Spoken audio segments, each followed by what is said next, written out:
All right, so when you are going through your story with a partner or someone who can take a look at it for you, it could be a teacher also, but when you go through your story with a partner, you can ask your partner questions, things you wonder about something your partner has written. So you guys were just my partner, okay, and we went through the story, because now that I've shared the whole story with you, we could do that. And you asked me a few really great questions. One of the questions was, what does prefecture mean? Prefecture is, they have prefectures in Japan, and it's like a state. So in the United States, we have states, we have 50 states. Okay, in Japan, they don't have states actually. Their areas are broken up into what are called prefectures, okay, instead of states. So that's what prefecture means, and that was a very great question. And you see, I decided I would, sit down please. I decided I would underline it, and then I just wrote the question off to the side. So when I talked about it, I would know what to say. Another great question was a word that I had used called incidentally.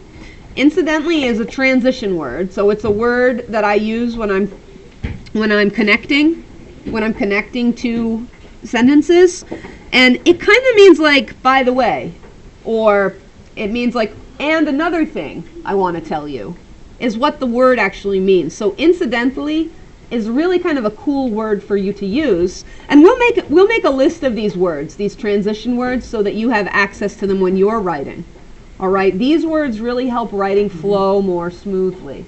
Okay, I'm going to have you bring your attention right back up to the front, please, so that you can see what's happening up here. All right, and then you had some questions, and I just made notes of your questions at the end. So we talked about this story being kind of like a saga, because it's gone on for a while I was teaching you these different story parts. And a saga is like a continued event, often kind of dramatic. Sometimes it's, one of you mentioned a video game, could be like that. Another, you asked me, are you going to get a dog? We actually have a dog, a beagle, named Winston. All right, one of you suggested maybe you could make a book, and I think that's a great idea. I'd love to make a book of some of my stories. I've made books before, but not necessarily of my stories, so thank you. Excellent suggestion. Maybe I will do that. Some of you asked, where is Hikaru now? He's still home. Okay, yes, I kept him. Yes, he's home. He lives with my family and me. How long do you think your cat will live? I hope he's going to live a very long time.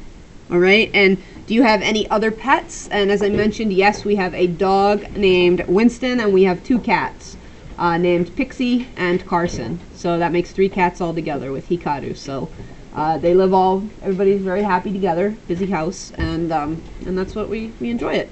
So that's one way you can actually go through your partner's story and ask them questions. You can underline right in the text if you want. You can write questions at the end. And see, I could look at these questions. I probably won't talk about my dog in my story, but I might go back to my story and say, maybe I'll define prefecture. Maybe I'll say it was a warm summer night in Moriya City, Ibaraki Prefecture, Japan, 2005.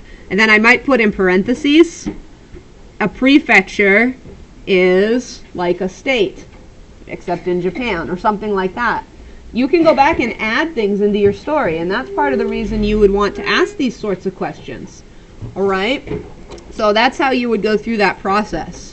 And you can really help each other to get more details and to make your story better, because the more details your story has, the more easier your readers can understand what you are trying to say and how your story should come across. So that's a model of that process.